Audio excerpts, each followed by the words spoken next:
We're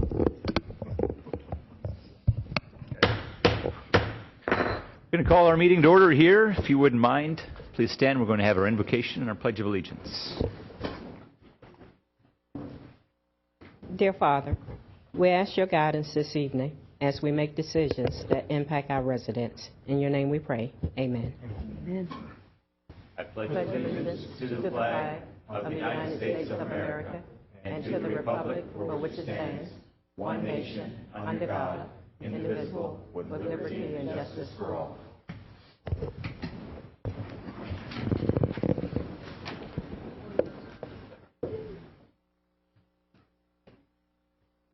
Okay, this evening we are going to have our public hearing on the tentative budget for fiscal year 2013-2014. I want to note a change on our agenda. Item number 4B is going to be moved to after item 4D. So I just want to make that note for everybody. Purpose of this public hearing tonight is going to be to adopt the tentative millage rates as well as the budget for fiscal year 2013-2014. This evening we have staff that are going to provide us with an update and a presentation. We'll begin with the discussion reading of the rollback rate. Good evening. Good evening, Chairman, Commissioners. My name is Marie Gowen. I'm the Office of Management and Budget Director. What I'll do first is go over the agenda, do an overview of the agenda. What I'll do first is discuss the rollback and the aggregate millages, and with the worksheet that's attached to your agenda packet. It says worksheet analysis of rollback millage for fiscal year 2013-2014, which is attachment 4A. I will have Ms. Hill go over the notice of proposed property taxes, commonly referred to as the term notice. I will then read the millages into the record, and fund budget has listed on attachment 4C or the resolution. Discuss the errata, attachment 4D, budget overview by Ms. Outlaw.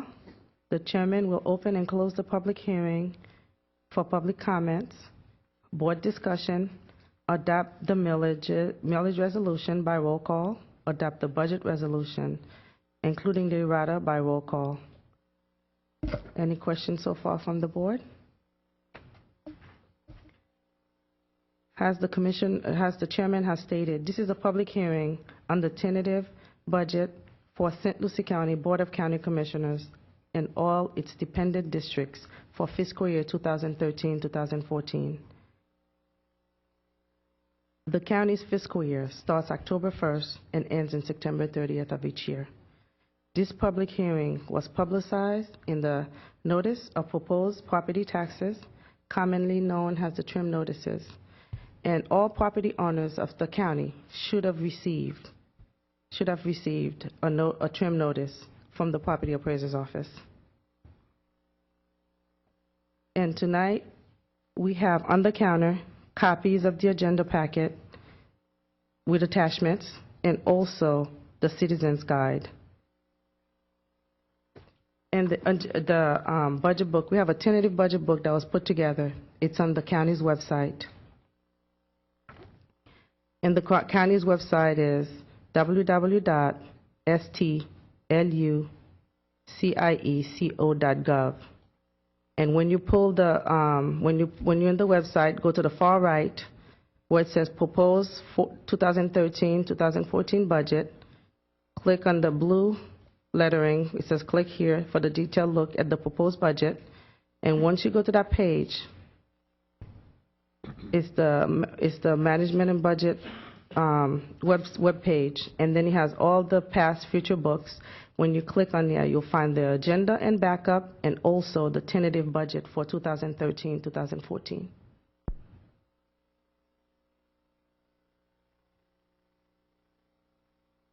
Any questions from the board at all? If you go to your packets, attachment 4A is the worksheet analysis of rollback millage for fiscal year 2013-2014.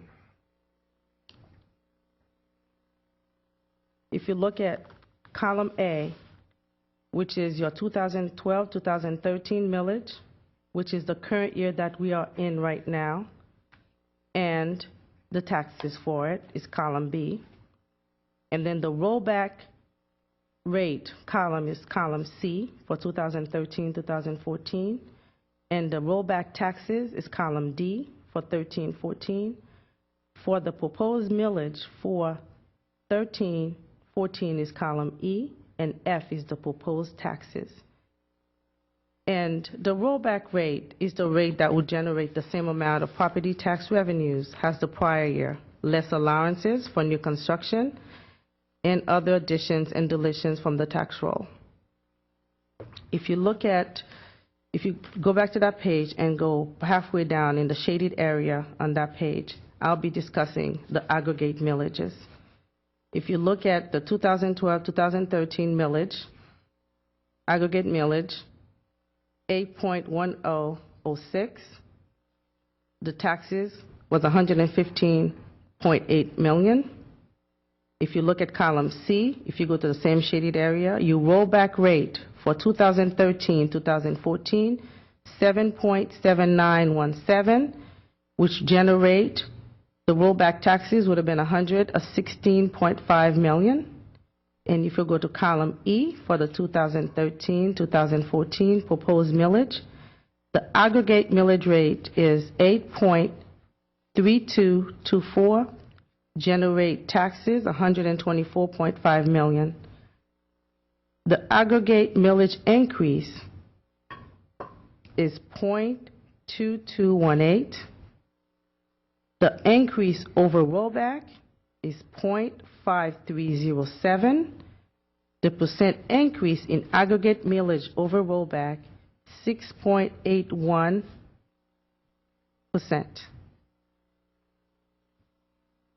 Do we have any questions?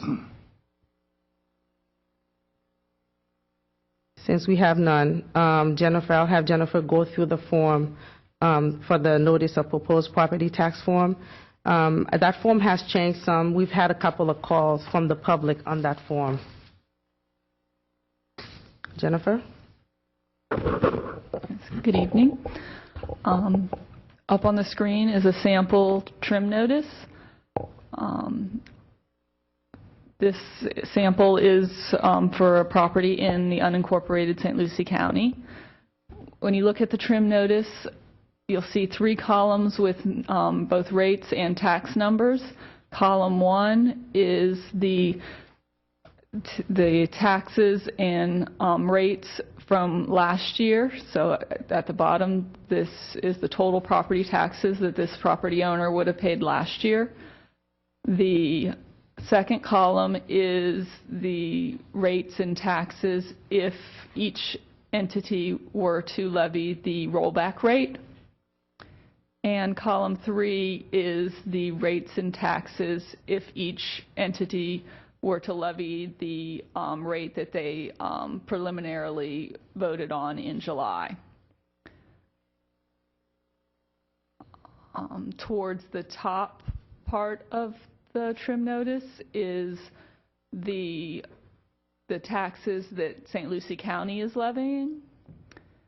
And at the very bottom is a port bond millage rate that is also through the county. The other rates on the trim notice are from other taxing districts. Since this one is for the unincorporated county, there are several different millage rates listed for this property.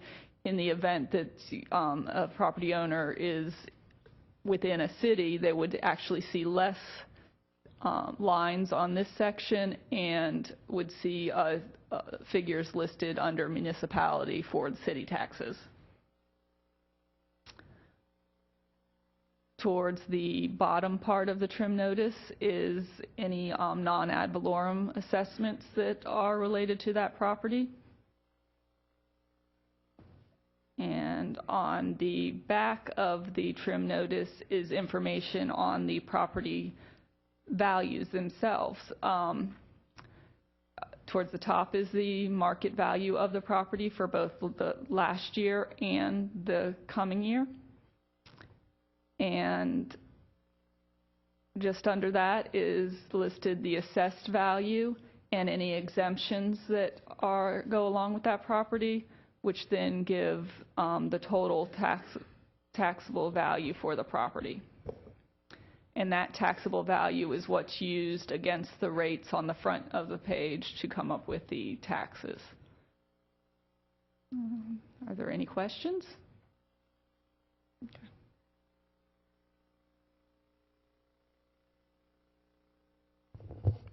Okay, since there are none, I will be reading the millages into the record, and also the budget has listed. If everyone goes to attachment C, which is part of your 4C, which is part of your packets, that's where I'll be reading. The first reading would be for the general fund. The millage is 2.9221. The Incorporated Service Fund, which is also known as the Community Development MSTU, is 0.4380. Stormwater Drainage Maintenance MSTU, also known as the St. Lucie County Stormwater Management MSTU, is 0.3497. County Law Enforcement MSTU is 0.5103. The Fine and Forfeiture Fund, also known as the Jail Law Enforcement, is 3.9699. If you go down to the County Parks MSTU Fund, 0.2313. The SLC Public Transit MSTU, 0.1269. SLC Mosquito Control District, 0.4065.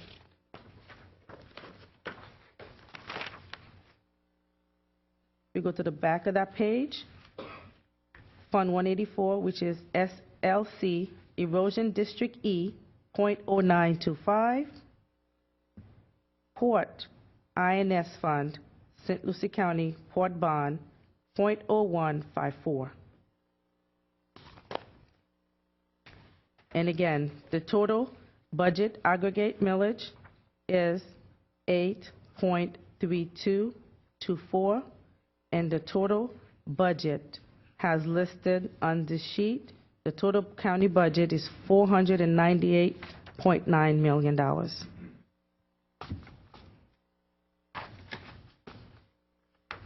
Do we have any questions on this sheet? The next thing that we need to discuss is the errata, which is attached to the agenda. It's for attachment 4D. I will not be going over each item unless the board has a specific questions. With the errata changes, the total budget, as I stated before, is $498.9 million. If the board has any questions on the errata sheet, I'll be more than happy to discuss.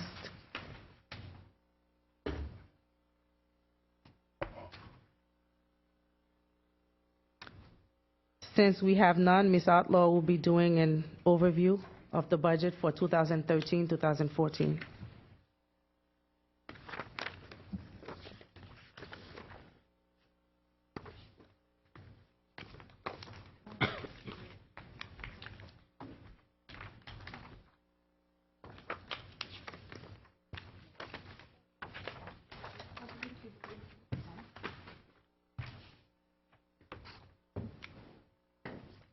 Just a moment, please.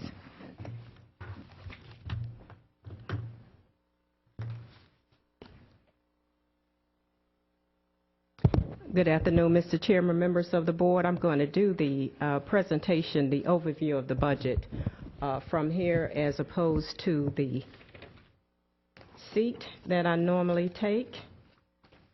And with the budget really being a very technical process that has to follow statute and walk through the millages and the various numbers and what have you, we always do an overview of the budget to try to boil down the numbers and the millages somewhat in layman's terms to help with the understanding of what is actually taking place by way of the budget that is before the board. So with that, I would like to begin, please.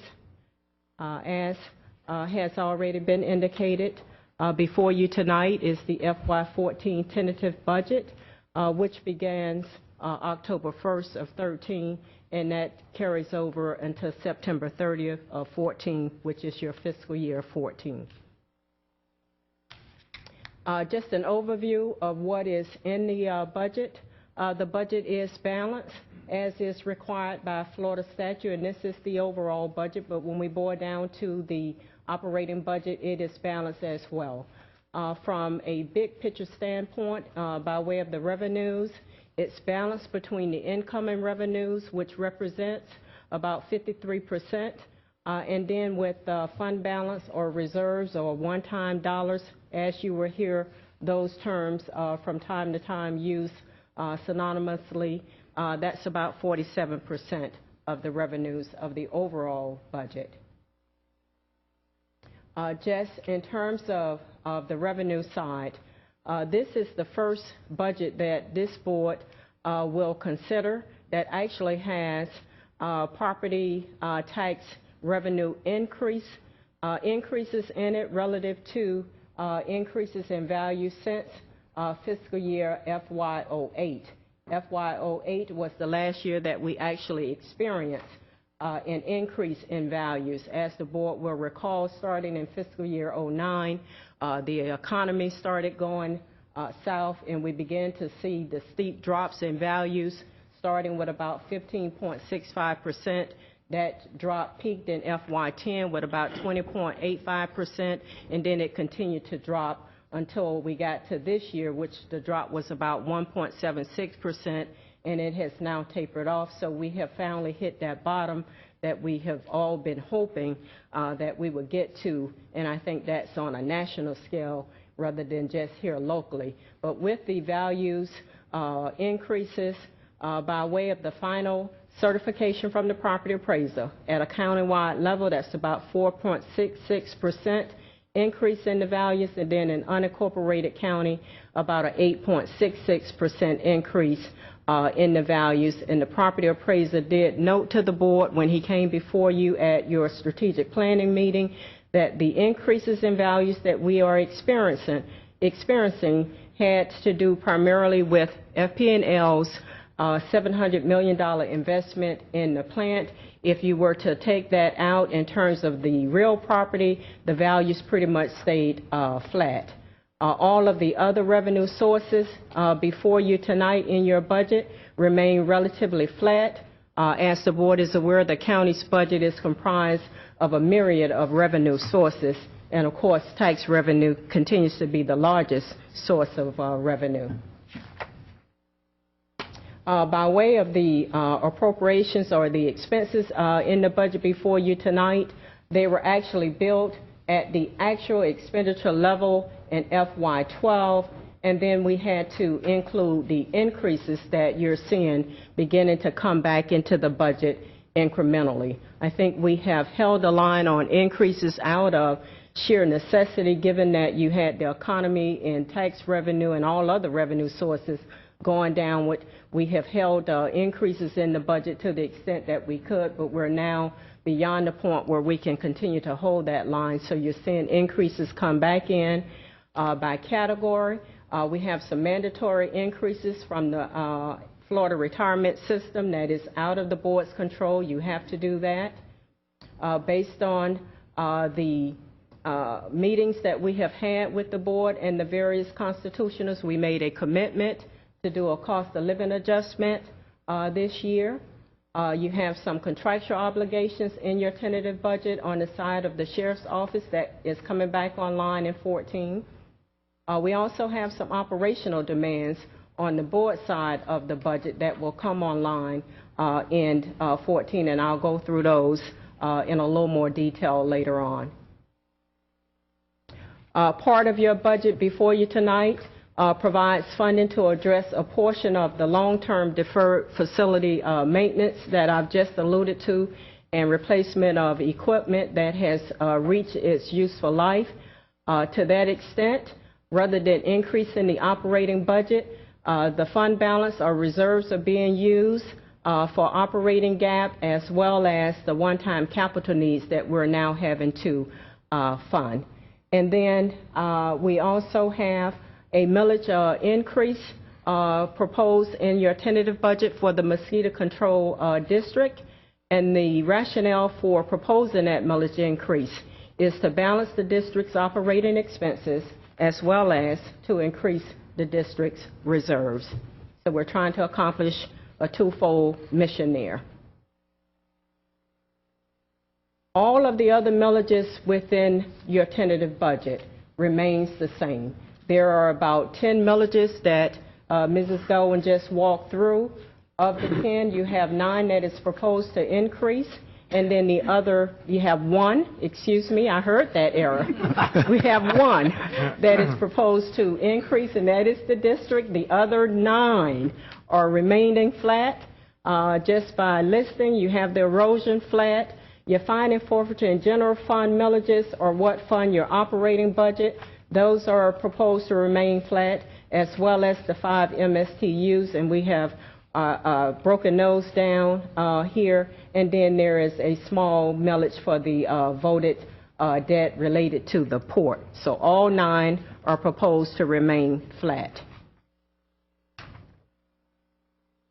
So your FY14 tentative budget, a budget of $498,907,004.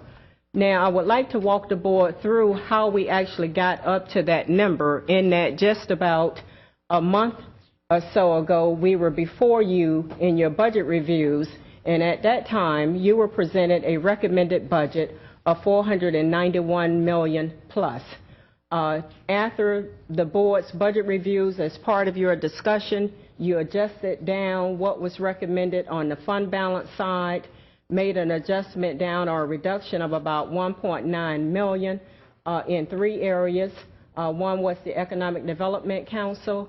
That budget had been funded at $200,000 a year. Based on the drop in the business tax revenue, we lost about $41,000 in business tax revenue, so that was not absorbed through fund balance as we had loaded in the budget. On the supervisor of election building, we had loaded an additional $900,000, and based on your discussion in the budget reviews, the direction that we got from the board is that we're to go ahead and prepare the RFP with some different alternates in there, and then when those RFPs come back and the board decide what it's going to do, you will then give us direction on how you want to finance that building. With that $900 being backed out, the $1.3 million that was approved back 2 years ago, that is still on account and is not affected.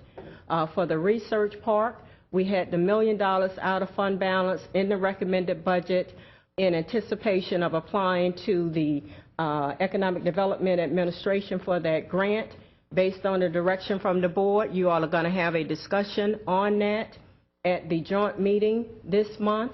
And then after that application is submitted, if we were to get it, then the board will decide how to move that $1 million into the budget through a budget amendment. On the side of revenues, there's an additional $1.6 or $7 million of revenue dialed into your tentative budget for the mosquito control. At the time that the recommended budget was submitted, the millage recommended for the district was the .2036, which was the minimum that had been developed through staff and the Citizens Budget Committee. The committee also recommended a maximum. That additional $1.6 million is tied to the maximum millage increase recommendation that the board decided to consider for the tentative budget. So that's why you have that additional $1.6 or $7 million. That brings it back to the $491 million. Mr. Chair, Ms. Outlaw. Yes, sir. On that item, because we're seeing a dengue outbreak, will we be getting more information between now and the next budget discussion as to any possible increases that will be necessary if this goes in some negative direction, if you will? I'm hoping that both Martin and St. Lucie County are working well together, and I know that we have one of the best mosquito control districts in the state.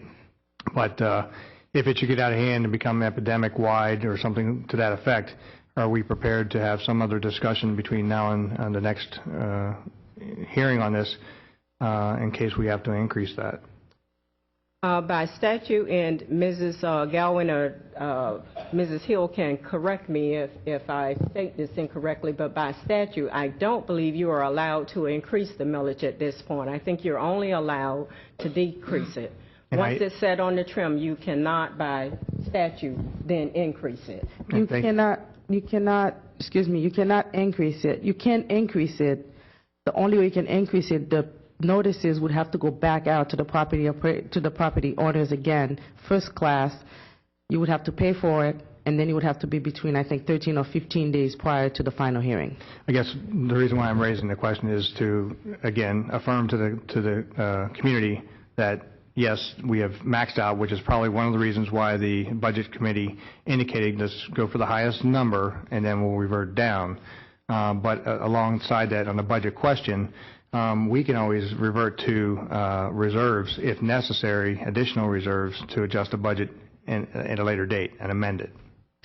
Yes, you can take reserves. The district does have $1.8 million in reserves right now, and in the worst case scenario, you can always use your general fund reserves to help the district. That's not advisable, but certainly with the general fund being the only flexible fund that the board has, you can backfill any gap from your general fund reserve. You cannot do it from the other reserves. I just want to leave with the community that, we know that a health and safety issue has arisen and that we're on it and that our district is prepared and that we're going to make every effort to cover the cost of handling anything that comes forward in that district. So thank you for that.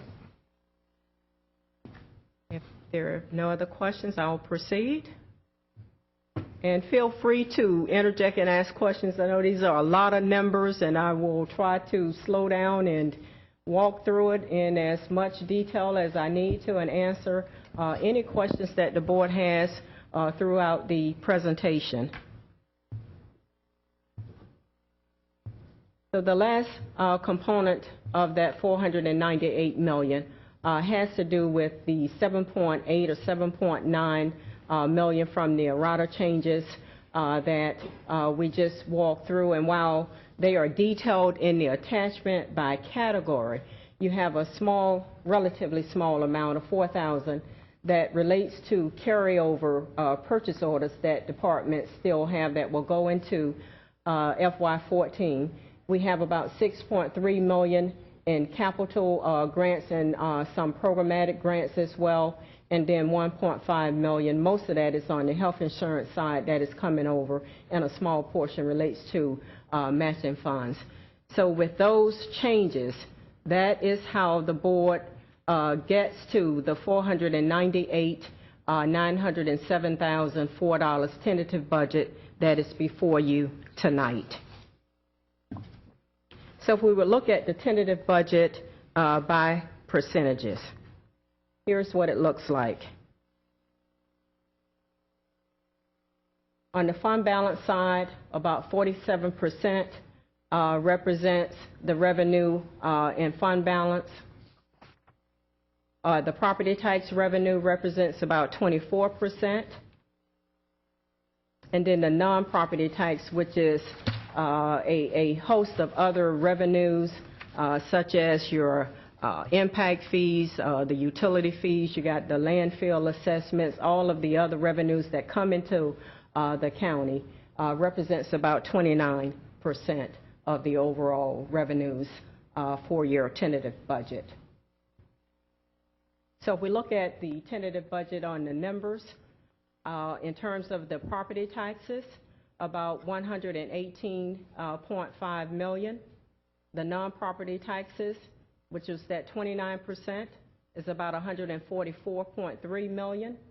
And then that fund balance, which is the largest share of your revenues in the total budget, representing about 47% of $236.1 million.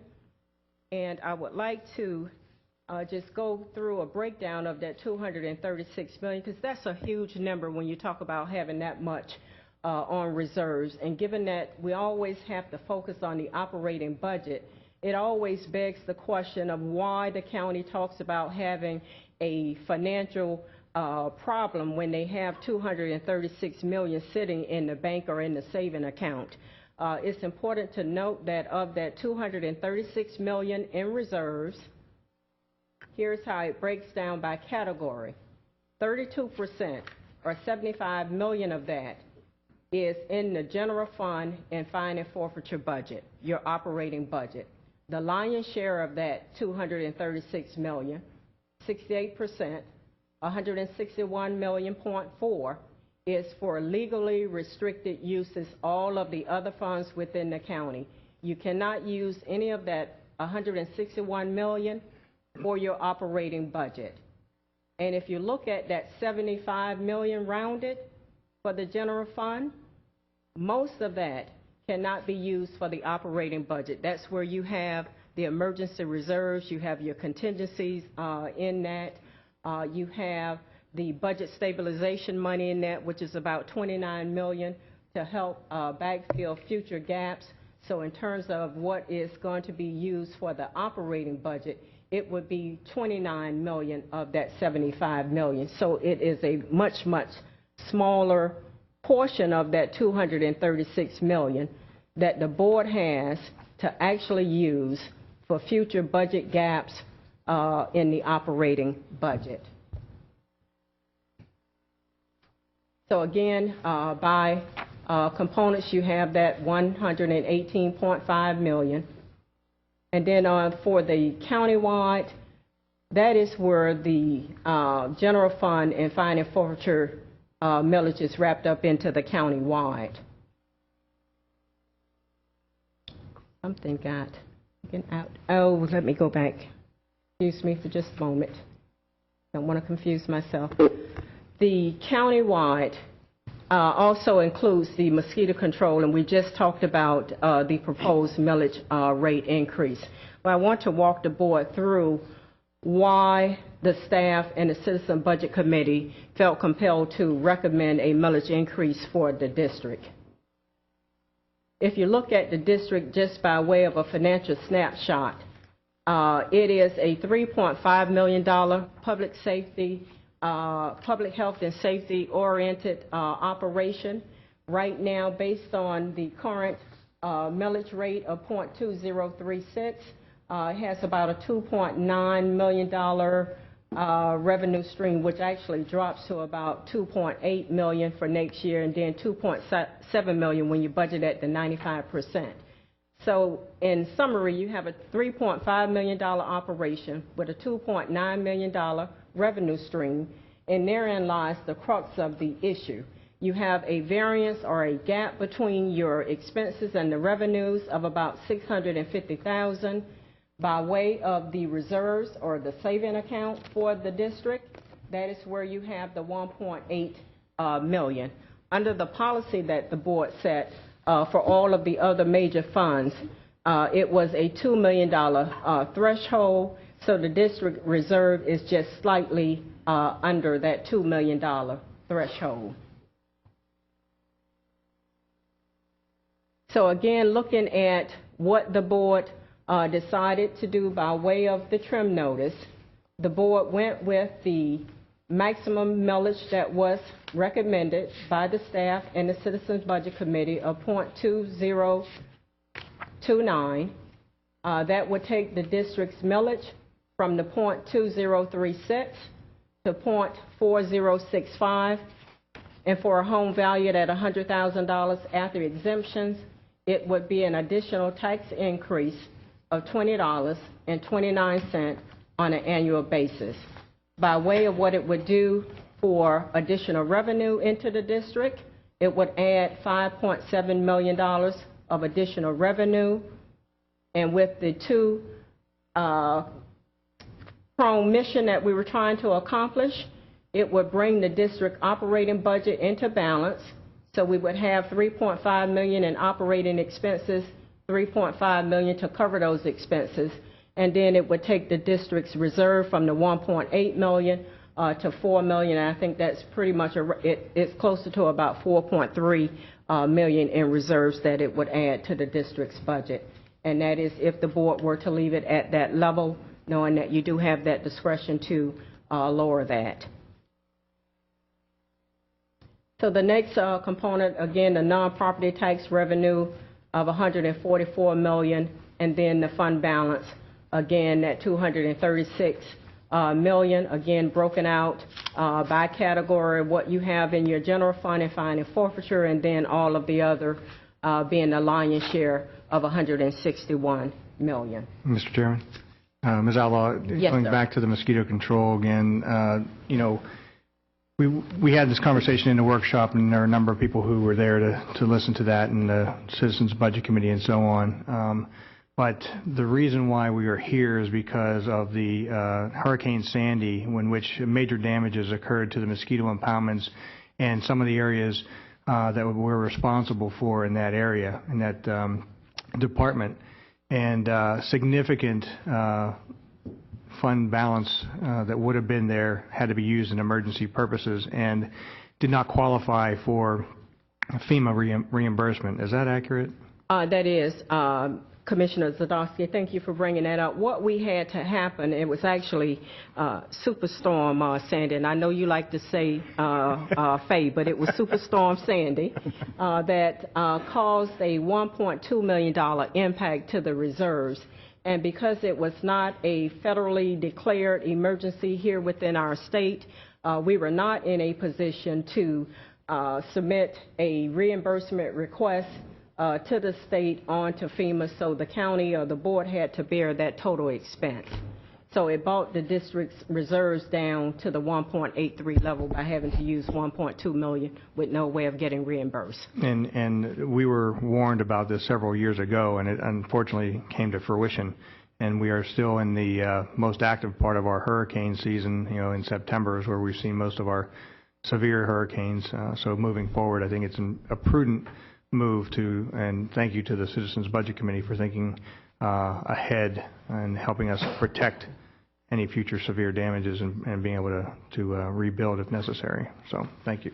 Yeah, I think what you have with the district and the different impoundments, that they could take a beating in something other than a storm, you know, a hurricane that is declared by the federal government and whatnot. So anything that is not reimbursable, you just don't have an opportunity to secure any of that back from the state or the federal government. But because of the responsibility, we still have to take care of that, and I think that's what you had with Superstorm Sandy. Thank you.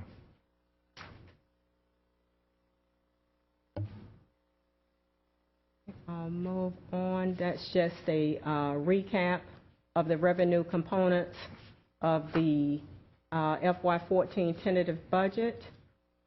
We've already gone through the breakdown of that $236 million, and I just want to stress to the board to keep in mind that the lion's share of that is legally restricted, and you do not have the ability to use that for your operating budget. And then of that $75 million, a much smaller portion of that, about $29 million, is what you have for your operating budget in terms of backfilling gaps in the future. So if we take a look at the tentative budget compared to our amended budget for this year of about $549 million, this just gives the board a sense of how the budget is projected to change from this year to next year. It will be down about 9.2%, or about $51 million. And a big portion of that drop has to do with the use of fund balance, and then also receiving less grants. However, on the grant side, it is likely that we will have grants coming in after the fiscal year start, and we will come back to the board to amend the budget upwards. But we probably will not be doing significant amendments related to fund balance, but we always typically get some grants after the fiscal year starts. So again, if we just look at it by two components here, the 498, again, you see that the lion's share of that is non-general fund fine and forfeiture. So those are in restricted areas. And then the component of it that is the general fund and fine and forfeiture is the 184.7 or 185 million. So again, the lesser share of your overall budget is the general fund and fine and forfeiture, and that represents about 37%. So if we were to break down that $185 million for rounding purposes, here is the components of it. You have about $44 million of that is tied into either reserves and or contingencies, and those are articulated underneath your first bullet. And again, in your budget stabilization fund, you see the $29 million. That is the portion of the reserves that the board uses to cover any gaps that you have in future years. The $12.5 million, that's what you have for emergency reserves in the event that we get hit with a hurricane or some other weather event. And then we also have the contingency funding that with the board's approval, if an unexpected expense were to come up during the year, that's where we would recommend it come from. We also have the $3.6 million of that. That is money that has been approved for economic development types initiatives and then quality of life initiatives through nonprofit organizations. I do want to point out in there that the Torrey Pines payment for 14, that will be the 8th payment, and that's about $1.2 million. We would have 2 remaining payments left on that 10-year commitment. We also have about $3.4 million for one-time capital projects that I mentioned earlier in the presentation, and then the operating budget. That's your operating budget for the general fund and fine and forfeiture, which is $134.2 million if I were to round it. And again, that is an increase over the current year of about $5.6 million, and that has to do with those areas that I mentioned in terms of FRS, COLA, and operational and contractual obligations.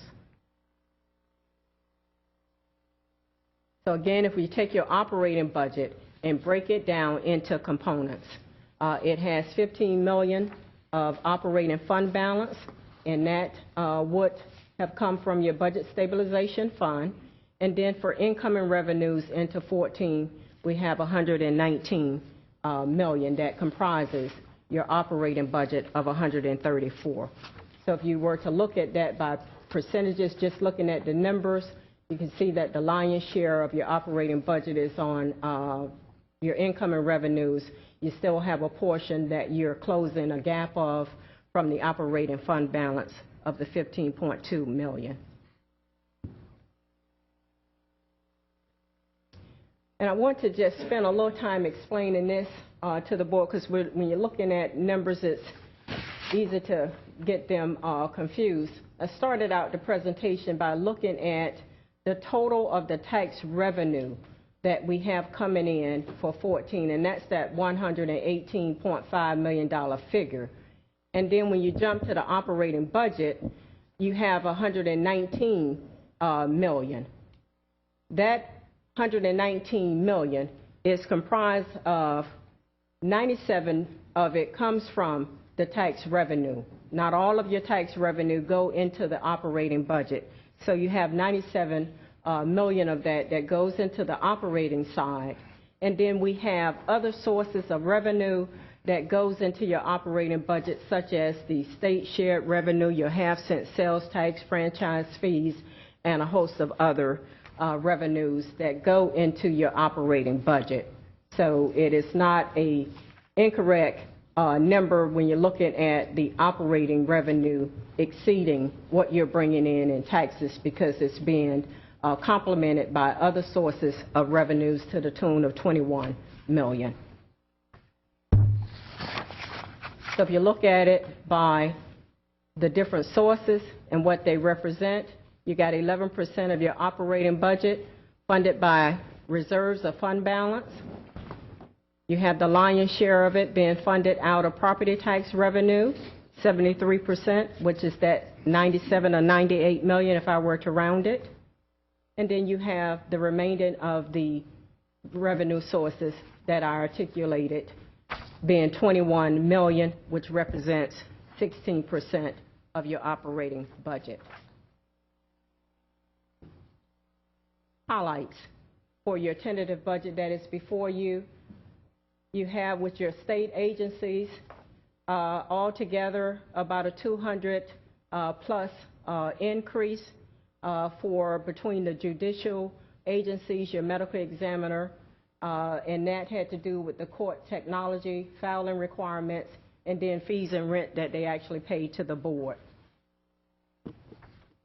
On the constitutional officers side, the board funds the operation for the sheriff, the supervisor of election, and the clerk of the court finance operation, and the increases there, all total, is about 2.8 million.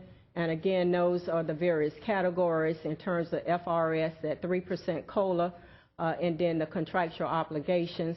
We also have one-time capital funded for the jail improvements of $1 million, and then the remaining 1.1 million is to replace the voting equipment in the supervisor of elections operation, which has been in place for a couple of decades and is in need of being replaced at this point.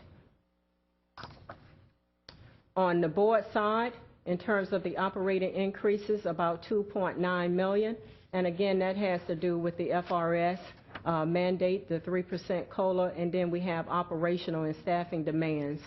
By way of the library, what we have there for increases, the Friends of the Library made a commitment to pick up the operating costs of about $75,000 for 2 years. That was for 12 and for 13, on the condition that the board will pick up that $75,000 after the 2-year period. So that kicks in 14.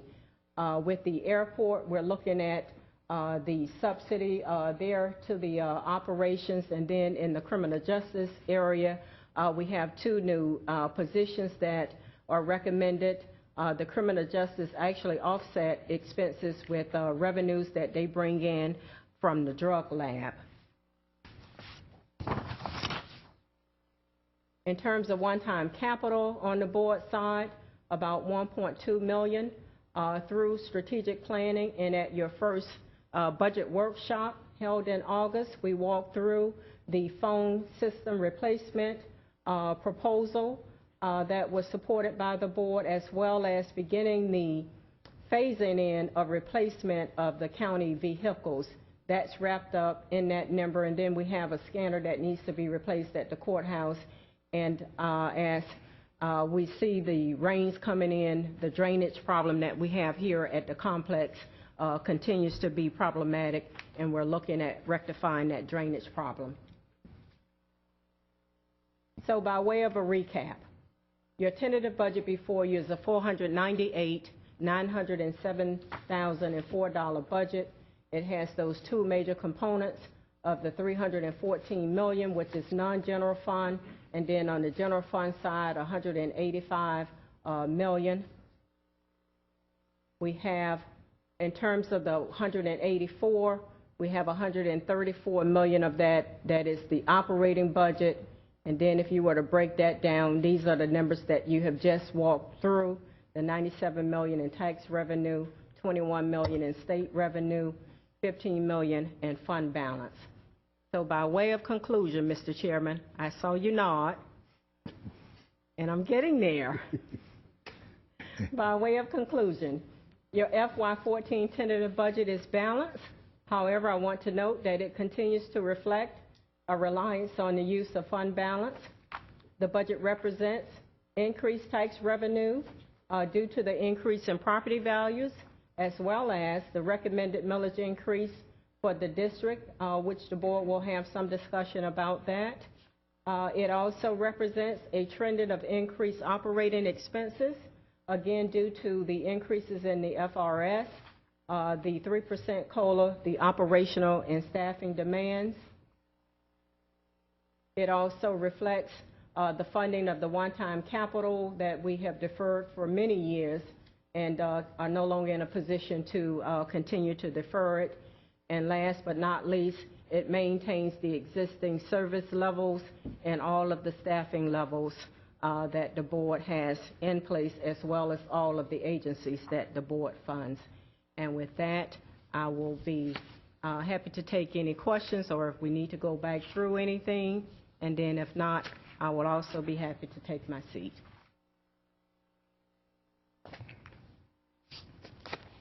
Thank you, Mr. Chairman.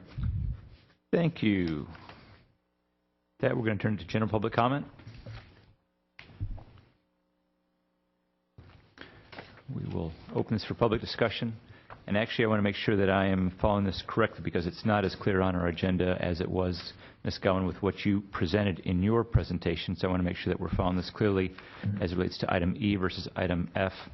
General public comment on this portion is related to just to general public comment because of it being a public meeting versus actually dealing with it on, you mentioned actually opening and closing it as a public hearing. I want to make sure that I'm clear in terms of what was noted in your opening remarks.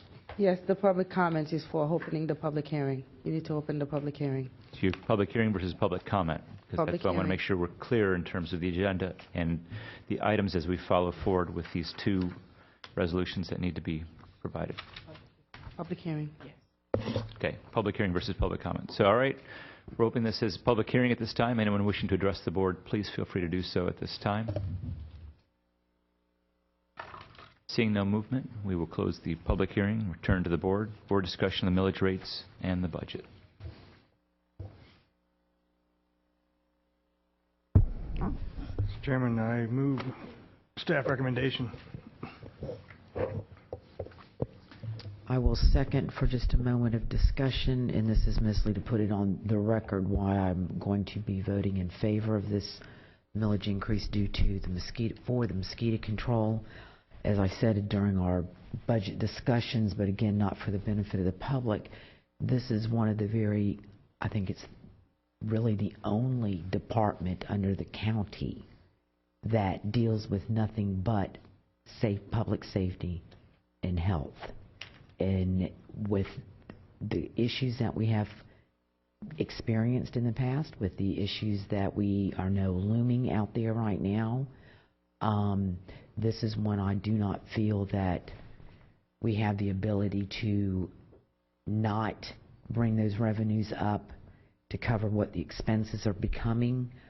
I'm going to support it at this time, but I look forward to the discussion next year as to having the ability, hopefully, to be able that we don't have to use those funds and that we would have the possible ability to drop that millage. Mr. Chairman, just to weigh in on that particular issue, it would certainly be my intent, my hope, that we will be able to back down on that next year. We do need to back sure that department has been in under stress for a number of years. With, as the Commissioner has just mentioned, the issues looming, I think we need to be certainly prepared. And my hope, my intent would be that we could revisit this issue next year and in some fashion or to some extent reduce the millage again. I would stop short of saying that I would intend full-heartedly to return to the current millage. I'm not sure that's possible. But once again, my intent would be to reduce it next year's discussion. Commissioner Johnson. Yes.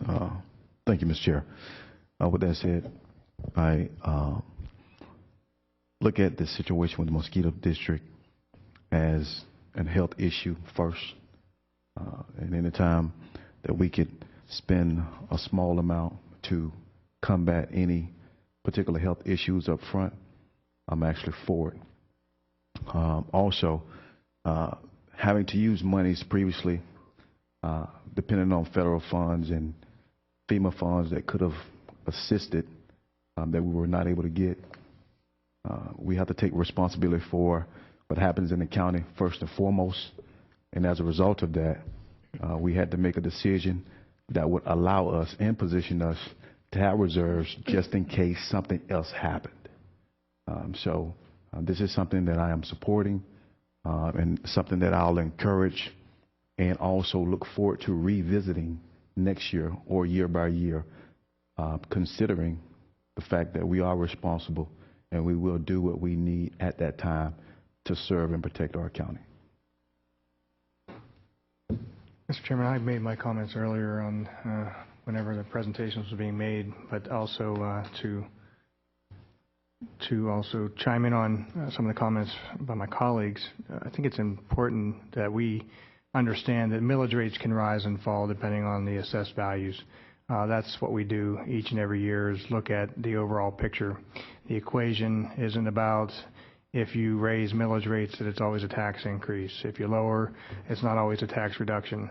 At the end of the day, it's the entire equation. So I always take into consideration what is the entire picture when determining whether to raise or lower millage rates. So I'm always in favor of having the most appropriate budget for the landscape that's ahead of us. So thank you. This item, and I've made myself clear before on previous items, I don't believe that this is an item that I can support in terms of the millage rate that's been proposed for it. And a lot of it also relates to the fact that when we talk about fund reserves, we have, in my estimation, randomly come up with a number for the amount of fund reserve that the district is wanting to have. Generally, when you look at fund reserves for any municipal budget, you're dealing with a number that's between 10 and at the most generally 20% that you're going to set aside, with maybe 5% as your emergency reserves. Sometimes communities will do 10%. But in this particular case, we have a district that operates at a budget of $3.5 million. We're now setting a $4 million fund reserve balance, which is well over 100% of the actual fund reserve balance that to me just seems like an exorbitant amount. I believe the Citizens Budget Committee actually represented a $2 million fund reserve, and then it was later discussed to take it to a $4 million fund reserve. For my examination of this, obviously, having the Superstorm Sandy was a difficult situation, and as a result of it not being declared federal, we had to absorb the fund cost for that additional $1.2 million. But in many respects, I feel like most of the storms that have happened, we've been able to deal with it a little bit differently. With that being said, I have a motion. I have a second. Any other discussion on the motion? All those in favor, we're going to do a roll call vote, please. Oh, sorry. I didn't hear the second, Mr. Chairman, but I do need to make one adjustment. If Commissioner Zadowski and then Commissioner Hutchison with a second for discussion. If it meets with the pleasure of the board, I do need to make an adjustment before you all call for the vote, please. Okay. I need to make it, and I didn't redo the numbers, but I'm looking at my notes, a $15,000 adjustment downward on the amount in the budget for the Budget Stabilization Fund, and then a $15,000 adjustment upward in the amount in the budget for the nonprofit organizational category. I failed to make that adjustment on the floor. I apologize for that omission, but I would ask that the board consider voting with that adjustment made. Mr. Chairman, I amend my motion to include the adjustment. Second.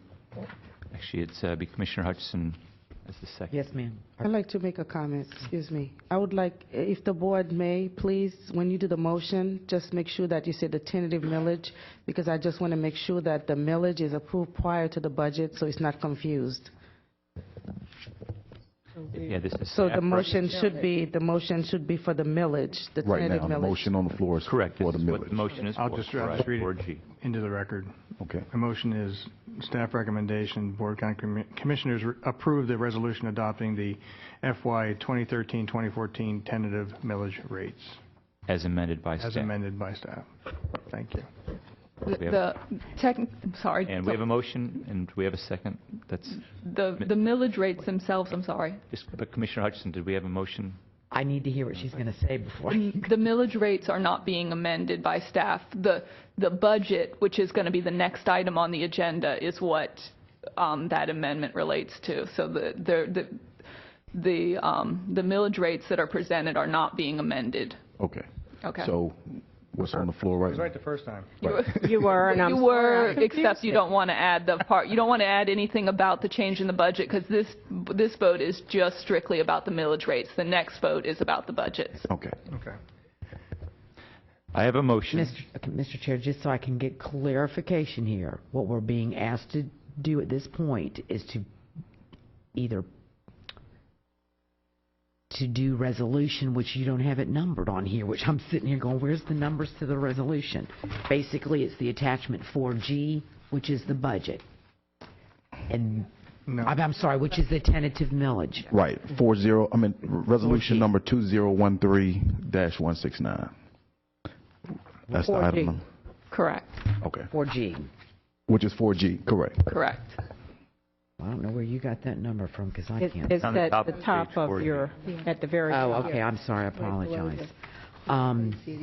And just for clarification, Marie, we have to read the tentatives out? I thought you had already done those. I've already done those. You just have to Okay. make sure that you are approving just the millage, not the budget. Not the Thank budget. you. So again, I have a motion, and Second. I have a second. Any discussion? Saying we've discussed it to death. It's been a long week. Yes, it has been. Madam Clerk, please call the roll. Yes, sir. Commissioner Lewis, Yes, ma'am. Commissioner Johnson, Yes, ma'am. Commissioner Hutchinson, Yes, ma'am. Commissioner Zadowski, Yes, ma'am. Commissioner Mowry, No, ma'am. Next item, item 4H.